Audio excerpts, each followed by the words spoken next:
No, don't go down there. I wanted to shout as I watched the little girl running and screaming into what I knew was a dead end, followed shortly by the man in red polo shirt. Boom, boom, boom, goes her head against the wooden panels. Something I sensed more in my gut than in my ears. I could barely hear anything over the adults screaming beyond the fences. He knows the maze! Stay as far as you can from him. Someone get a ladder! Kick the panels down! I watched through a gap in the red and green wooden panels as the man emerged from the dead end, holding the dress of the little girl. He seemed fixated on an opposite area of the maze. When he began walking, I tracked his movements as best as I could and adjusted my position accordingly. This is what I've been doing for the last 10 minutes. This is why I was still alive. Unfortunately for the other children, they didn't know the maze as well as I did. I'd visited the adventure park at least a dozen times and spent hours in this particular attraction. I loved the maze, but now I found myself praying again and again in my mind to let it be a terrible nightmare. My heartbeat rang in my ears along with the screaming. My knees almost gave way when I walked swiftly between locations. I could hear the other children crying, but I was too scared to cry, scared that he would hear me and I would be his next victim. I soon realized the disadvantage of my new position, being so far away. There were too many panels between us and I now had no idea where he was. I thought of going back, but that would mean moving closer to him, and whether rational or not, I was too afraid to do that again. The longer I spent in the maze, the more the situation dawned on me. I was playing a deadly game of hide and seek, and I knew it too well. When I reached the bridge, the only feature in the maze that could rise you high enough to see over the fence corridors, my frantic thoughts turned to my friend. I imagined, I hoped, that he would be doing exactly the same thing as me, peering through fences, utilizing his experience in geography, doing anything he could to stay alive. We were probably the oldest children trapped within, and if anyone was going to be smart enough to evade pursuit, it would be him. Please, I beg God, I beg Jesus, let us escape. I promise I'll never do anything bad again. Terrified, I ran up the bridge and darted my head back and forth between regions. For a full 30 seconds, I let my head and upper torso protrude before sinking hastily into a shell on the ground. I could neither see my friend nor the man in red, but I was absolutely terrified that I'd been spotted, so I moved again. And when I wasn't satisfied with that position, I moved again. The danger of moving so often is that you don't know what you're moving into. Every step I took felt like a possible mistake.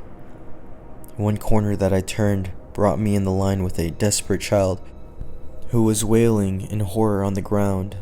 His mother, I could hear her through the fence, begged him to stay put as she repeatedly kicked at the panel. I stood with him as the perimeter bulged and flexed back into shape effortlessly. I could tell her kicks weren't going to be strong enough. There's no way my little legs were strong enough either. I'd tried earlier. I grabbed the kid's arm firmly and dragged him to his feet. You have to come with me, I told him. I know this maze. I can help you escape. I can help you get back to mommy. I dragged him along with tears streaming down his cheeks. Currently, I was in a state of blind panic, having spent so long in that one place and still having no clue where the man in red was. After another several corners, we came across a large hole in one of the walls. I remember the sheer relief that washed over me in that moment, but it was short-lived. The hole turned out to be an internal maze itself, broken no doubt in pursuit of a kid who was most certainly dead now. More corners brought us to the perimeter again. We'd done a full loop with no sight of the man in red. Part of me wondered if he'd had given up yet or been captured by the police. But judging by the screams, the police weren't here yet. How do we buy the most time? I kept thinking. At some point, we reached another part of the perimeter with a small hole in that wasn't internal to the maze. From beyond the fence, a father's arm waved berserkerly at us. I let the little boy go first.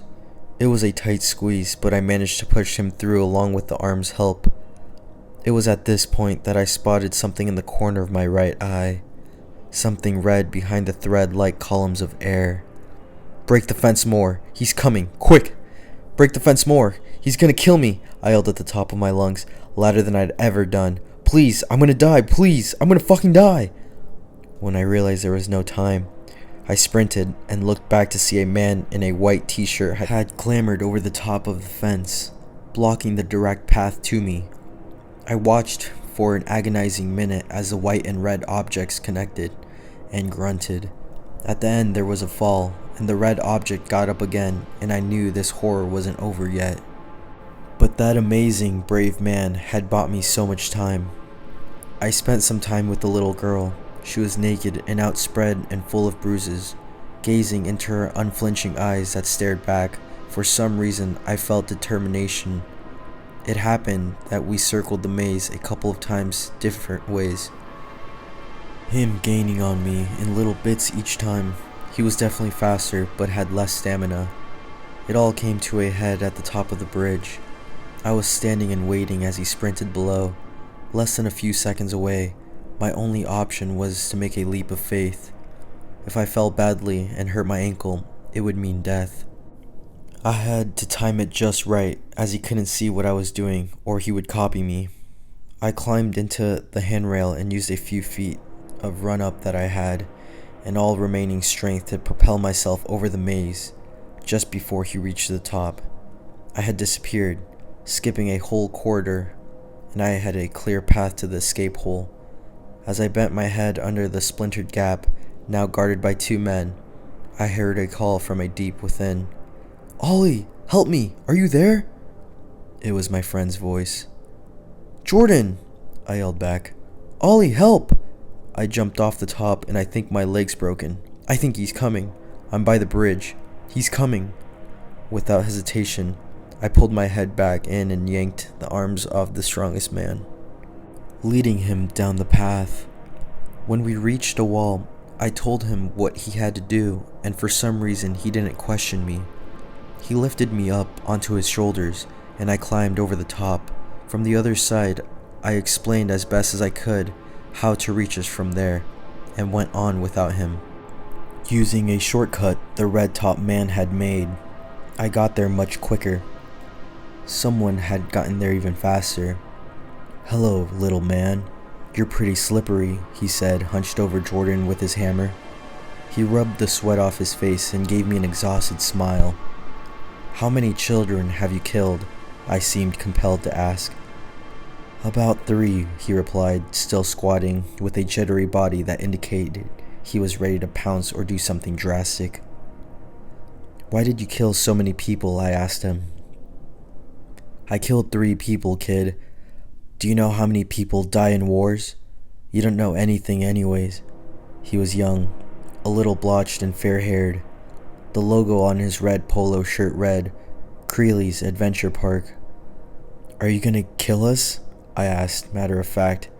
"I'll probably try to," he obliged. "Life isn't worth much anyways." "It's worth something to me," I said, being honest. "You say that now, but when you're older," he mimed a finger gun to his head. "Not paying you enough?" The strong Polish man emerged from the bridge steps. "Whoa, who the fuck are you?" the man in red asked, slipping to the side from the surprise. "I'm your worst nightmare," he said as he delivered a brutal knockout punch. A couple of weeks later, we visited Jordan in the hospital. Mom brought him a few packs of Yu-Gi-Oh cards and a new Pokemon game. We heard about this story on the news. Disgruntled staff member at Creely's Adventure Park. Over time, I learned about the ins and outs of how it happened. I watched all the cutting-edge documentaries. None of them did it justice. I can't help but see a little bit of me in that man. I'm sure everyone can relate to some sort of darkness inside themselves. Things aren't that black and white. That's why I hate the stories. I hate the documentaries. No words can describe the look in his eyes that day. A look of freedom, short though it lasted.